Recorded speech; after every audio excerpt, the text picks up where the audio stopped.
Assalamualaikum warahmatullahi wabarakatuh. Halo semua, bagaimana keadaan kalian? Semoga tetap selalu sehat ya.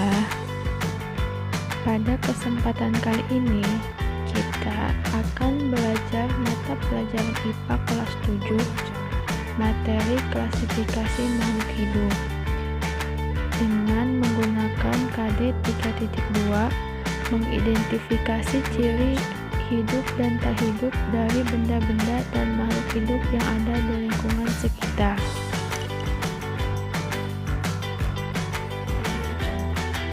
Sebelum kita membahas mengenai ciri makhluk hidup, kita harus tahu terlebih dahulu mana yang termasuk ke dalam makhluk hidup dan mana yang termasuk ke dalam makhluk tak hidup. Nah, berdasarkan gambar ini, kalian pasti sudah tahu mana yang termasuk makhluk hidup dan mana yang termasuk makhluk tak hidup. Jadi, apa aja yang kalian tahu mengenai makhluk hidup dan makhluk tak hidup? Lalu, apa aja sih ciri-ciri dari makhluk hidup tersebut? Sekarang kita bahas ya.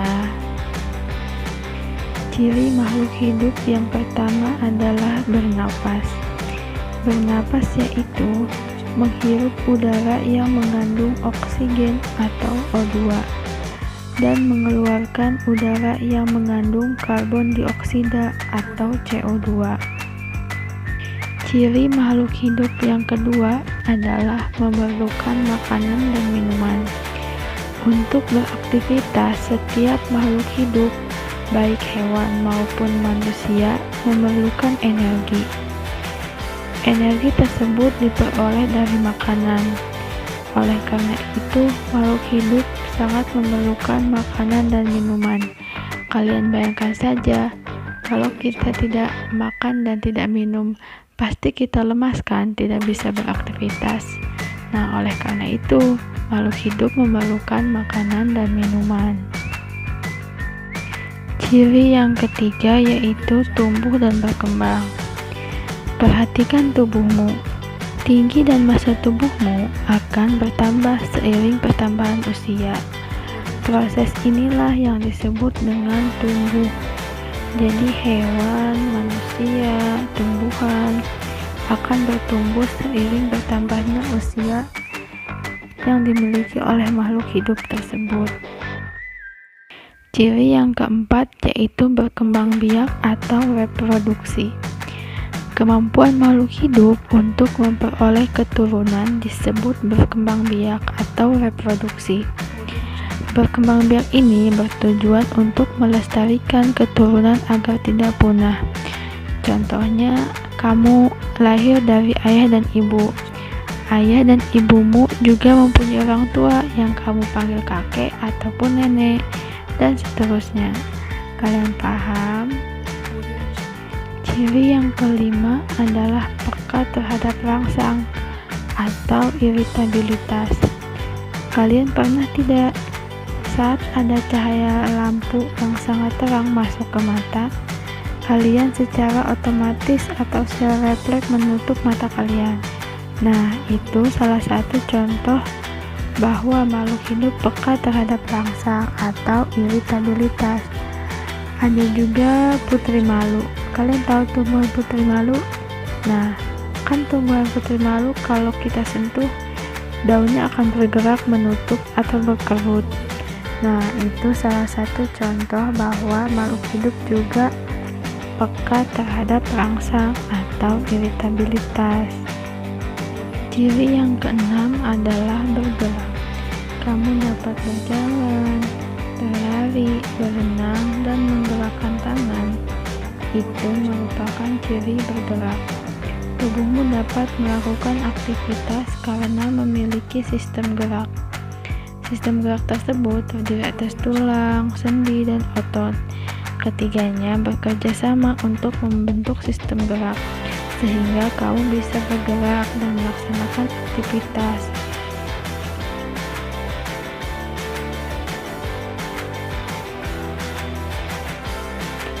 Ciri yang terakhir yaitu menyesuaikan diri terhadap lingkungan. Kemampuan makhluk hidup untuk menyesuaikan diri dengan lingkungan disebut adaptasi.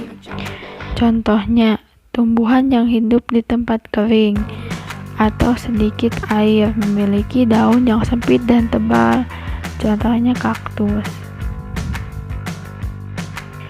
Selanjutnya, kita akan membahas mengenai bagian-bagian mikroskop dan fungsinya. Mikroskop ada dua jenis, yaitu mikroskop cahaya dan juga mikroskop elektron, yang biasa digunakan untuk melihat mikroorganisme yang tidak dapat dilihat dengan mikroskop cahaya. Di gambar ini, ada bagian-bagian mikroskop. Contohnya, di situ ada lensa okuler, tabung, meja preparat, kondensor, diafragma, dan lain-lain. Selanjutnya, kan kita tadi sudah membahas mengenai bagian-bagian mikroskop.